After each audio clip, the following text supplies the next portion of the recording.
పాటలు పాడి దేవుడు పుట్టాడని ఆ యొక్క పాకలోకి అన్ని వచ్చి దేవునికి ఆరాధన చెల్లిస్తున్నాడు. లూకా సువార్త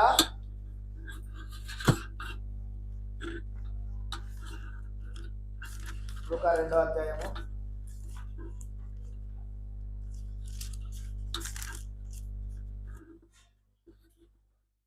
లూకా సువార్త 2:14. Luke chapter 2:14. సర్వోత్తమైన స్థలములలో దేవునికి మహిమయు ఆయనకి ఇష్టలైన మనుషులకు భూమి మీద సమాధానం కలుగును కాక అని దేవునికి స్తోత్రము చేయించుడేని. హల్లెలూయా. ఎవరు చేస్తున్నారు ఇక్కడ? దేవునికి స్తోత్రము. యేసు ప్రభువు వారు పుట్టిన తర్వాత ఆ పశువుల పాకలోకి ఎవరెవరు వచ్చారు? జ్ఞానులు వచ్చారు. తర్వాత ఇంకా గొర్రెల కాపర్లు వచ్చారు. ఇంకా దూతలు పొగడ వచ్చారు. ఇప్పుడు పాట పాడారు కదా, దూతలు అన్నీ పొగడ వచ్చారట.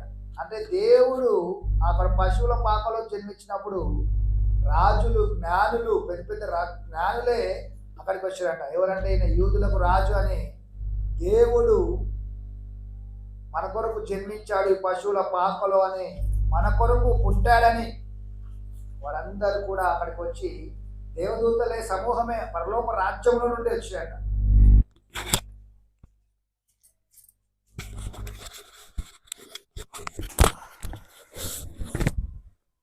దేవదూతలు కూడా అక్కడ స్తోత్రం గానములు చేస్తున్నాయి.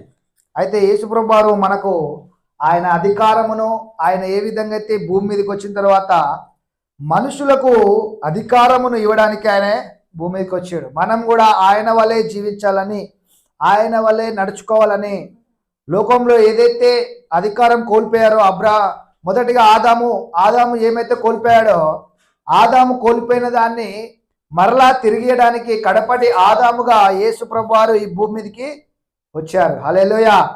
మనం ఏదైతే కోల్పోయామో, ఏదైతే అధికారం కోల్పోయామో, ఆ అధికారము మనుషులకి ఇట్టి అధికారం ఇచ్చిన దేవుని వారు మహిమపరిచిరంట. ఎందుకంటే యేసు ప్రభువు వారు అక్కడ అద్భుత కార్యాలు చేస్తుంటే ఆయన ఎవరు?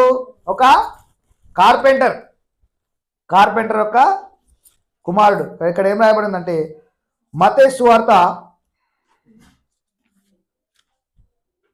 మత్తయి 14:22, మాథ్యూ 14:22.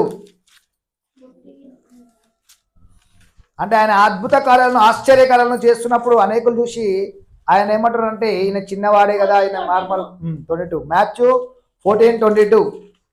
అంటే ఆయన మనిషి రూపంలో వచ్చాడు కదా, ఆయన